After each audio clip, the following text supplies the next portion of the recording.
Now recognize Ranking Member for your 5 minutes of questioning. Thank you, Madam Chairwoman.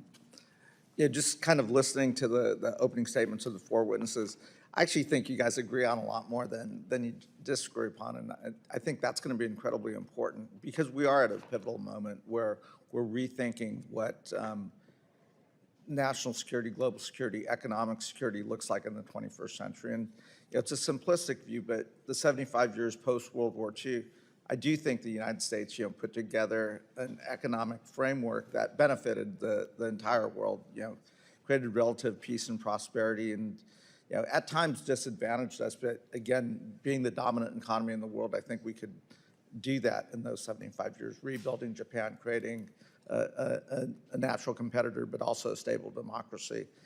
Watching South Korea go from one of the poorest countries in the world to the 10th largest economy in the world, and a natural ally, stable democracy. Rebuilding Europe, through the Marshall Plan, but also creating relative stability on the peninsula. And I'd argue, 2 decades ago, 3 decades ago with China, the approach was the same, thinking that, okay, if we normalize trading relations, China would create a middle class, entrepreneurial class, and you could argue in 2010 that they were on that path. But today it's very different. I mean, Xi Jinping has,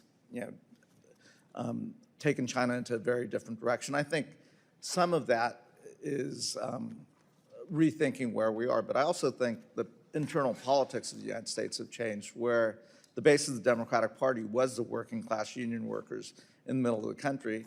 That formed the base of a lot of Donald Trump's victory right now. And it is interesting to hear me as a Democrat sometimes be more of a free trade person than some of my Republican colleagues.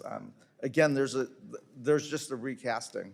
So a couple things. I do think it'll be incredibly important in these next 2 years, 4 years, 10 years, as we try to think what is a 21st century global economic order. It is going to be different than the past, and I think this is a worthwhile exercise, but it can't be a partisan exercise, because if all it is Republican policy for 2 years or 4 years, then Democratic policy for 2 years or 4 years, that will really disadvantage us as a nation. And what served us well in the 20th century was we had an American policy, an American strategy, whether you agreed with that or didn't.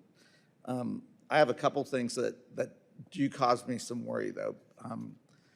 One is where the private sector and shareholder activism sits here. And what I mean by that is, when I was in Shanghai a decade ago visiting a GM plant, the Chinese owned 51% of that plant, and GM owned 49% of that plant. And they very much knew that Chinese were learning how to build cars. And as soon as they figured out how to build those cars and sell that technology, they'd kick them out.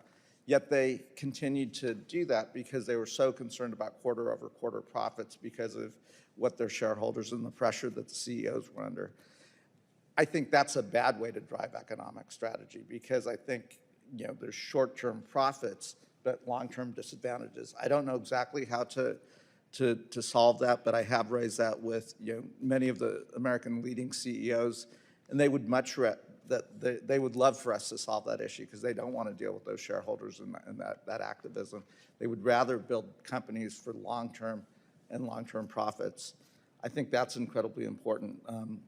I do think, Ms. Cutler, Mr. Goodman, both of you, I think, Wendy, you said the economic policy jobs were backwater jobs at state. We've heard that repeatedly.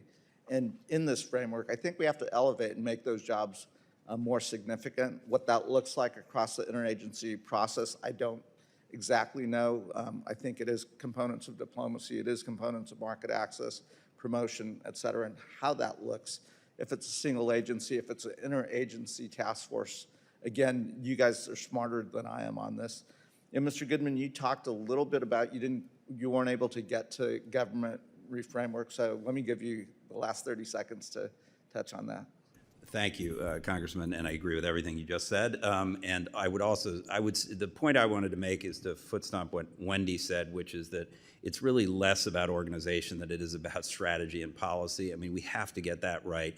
I actually, having worked twice in the National Security Council staff, under very powerful deputy national security advisors for international economics, respectively in the Bush and Obama White Houses.